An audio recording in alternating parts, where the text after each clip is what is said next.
Good day, good day. Today I will share with you a very useful product.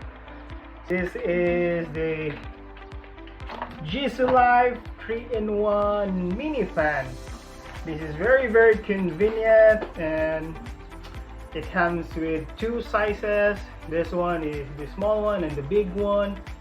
This is 3-in-1 because this is used also as a flashlight, just like this.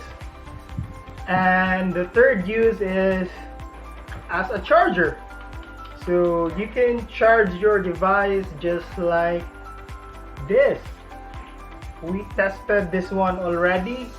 Dumaan na po ito ng bagyo. Ito po ang nagamit namin sa bagyong Odette, and talagang matagal siyang malobat. The flashlight itself can be used for 7 days. Yes, I tested this one for 7 days. Itong malaki, hindi talaga siya nalobat.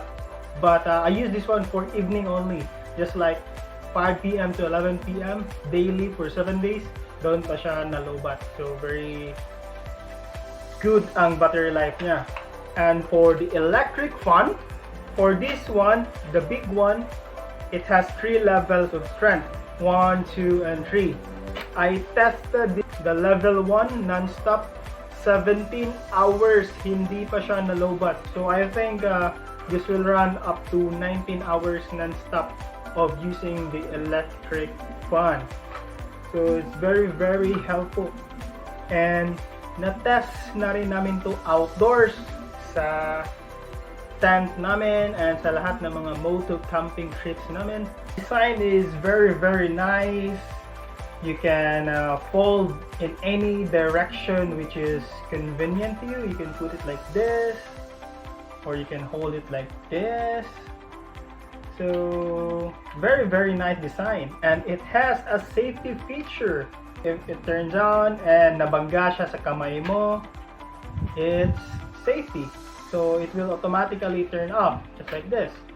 And this is made of rubber. Rubberized siya, so hindi siya delikado. At actually, malakas na rin siya, ganito lang siya kalaki. So malakas na ang hangin na nabubuga niya. By the way, inside the box, it includes already a manual po, at saka yung charger niya. USB Type-C charger. It comes with the cord already. So again, this is a very good product. This comes with a variety of colors also that you can choose.